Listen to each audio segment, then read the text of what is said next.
उत्तर मुंबई के अंतर्गत आने वाले मलाड पश्चिम की बांगू नगर पुलिस ने एक ऐसे शातिर अपराधी को गिरफ्तार किया है जिसने चोरी के आईफोन मोबाइल को अनलॉक करके उसमें रखे गए निजी वीडियो और तस्वीरों को वायरल करने की धमकी देकर एक युवती से 5 लाख रुपयों की डिमांड की थी। लेकिन पुलिस की सतर्कता के चलते वे अपने मंसूबे में कामयाब नहीं हो पाया और अब पहुंच गया है सलाखों के पीछे। गिरफ्तार आरोपी की पहचान 34 साल के दानिश मोहन अंसारी के रूप में हुई है। आरोपी मालवनी के गेट नंबर 7 में मोबाइल रिपेयरिंग की शॉप चलाता है। आरोपी को मोबाइल फोन के बारे में तकनीकी तौर पर काफी जानकारी है।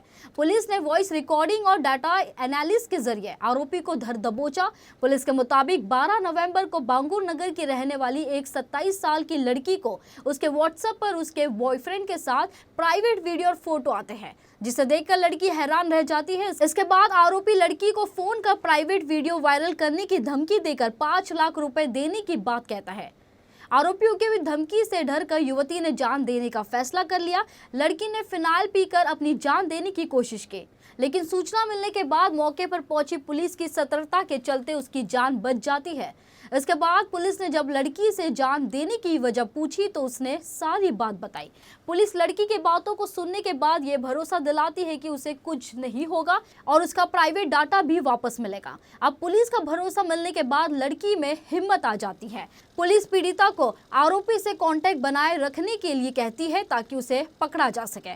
पुलिस के कहने पर लड़की आरोपी से बात करने लगी और उसे पैसे देने के लिए भी तैयार हो गई। लेकिन आरोपी इतना शातिर था कि एक तो फोन करने के लिए चोरी के मोबाइल और फर्जी सिम कार्ड का इस्तेमाल करता था और फोन भी तब करता जब वे ट्रेन में सफर कर रहा होता था।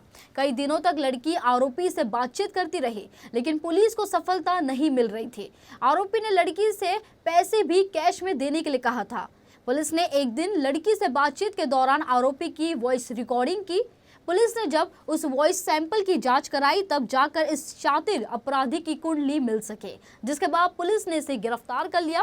पुलिस के मुताबिक आरोपी को सॉफ्टवेयर और हार्डवेयर का अच्छी खासी जानकारी है और उसे डाटा एनालिसिस की तकनीक भी मालूम है, जिसके जरिए वे मोबाइल फोन में रखे गए डाटा को आसानी से देख सकता है।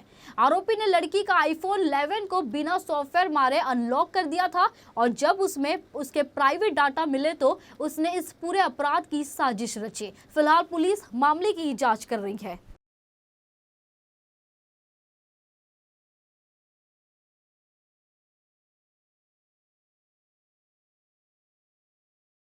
तो 12 नवंबर को हमारे पास एक महिला ने कंप्लेंट किया था कि उसका जो मोबाइल था वो चिंचोली बंदर मलाड में कुछ 8 तारीख को ही मिसिंग हुआ था। तो उन्होंने पहले मिसिंग का कंप्लेंट दर्ज किया था। उसके बाद जब भी उसको 2-3 दिन बाद जैसे कॉल आया कि जो आरोपी था वो कॉल कर रहा था कि आपका जो वीडियो है मोबाइल में उसके जो वीडियो थे वो उसको वायरल करने की उसको धमकी देने लगा।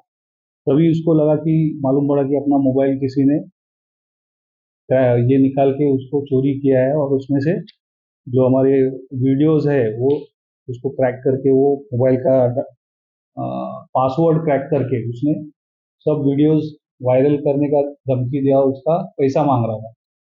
उसके बाद हमने कंप्लेंट लॉन्च किया। कंप्लेंट लॉन्च करने के बाद एफआईआर दर्ज किया और जैसे ही आरोपी जो था उसको हम लोग जो टेक्निकल एविडेंस है उसके ऊपर हम लोग ट्रैक कर रहे थे, लेकिन वो इतना होशियार था आरोपी। तो उसको कॉल कर रहा, महीने से 1 महीने से कॉल कर रहा था, लेकिन वो कॉल करने के टाइम पे एक जगह पे नहीं रुकता था। ट्रेन में से ट्रैवल करते हुए उसको कॉल करता था, जिसके वजह से उसका जो लोकेशन है वो हम लोग को नहीं मिल रहा था। फिर हमने वो डम डाटा और टेक्निकल जो एविडेंस है उसके हिसाब से उसको फिर 15 ये महीने में 15 तारीख को हमने उसको अरेस्ट किया। अरेस्ट करने के बाद मालवनी से हम लोग ने अरेस्ट किया उसको। उसका नाम है दानिश अंसारी करके है। उसका मोबाइल रिपेयरिंग का शॉप है। तो वो उसको पूरा टेक्निकल नॉलेज है, कैसा उसको ऑपरेट करना मोबाइल को और कैसे उसको मोबाइल, उसने जस्ट वो मोबाइल क्रैक करके उसका पासवर्ड क्रैक किया और उसने सब जितने भी वीडियोस थे वो वायरल करके उसको कंटिन्यूस पैसे की डिमांड कर रहा था। और वो जो लेडीज थी इतने डिप्रेशन में आई थी, लेकिन उसने जैसे ही उसको कॉल आते थे उसने हमारे पुलिस स्टेशन में कांटेक्ट करना चालू किया। तो हमने उसको मेंटली उसको थोड़ा सा अच्छा ये करके उसको शांत करके उसको हमने टेक्निकल जो एविडेंस था हमारे एटीआई साइबर के ऑफिसर है आंबे साहब, उन्होंने उसमें से अच्छा काम किया। उसको कंटिन्यू कांटेक्ट में थे वो कंप्लेनेंट, और तो हमने वो डिसाइड किया था उसको पकड़ना ही है, तो हमने वो उसको पकड़ के उसको अरेस्ट भी किया है और उसको कस्टडी लिया था हमने 18 तारीख तक। अभी वो जेल कस्टडी।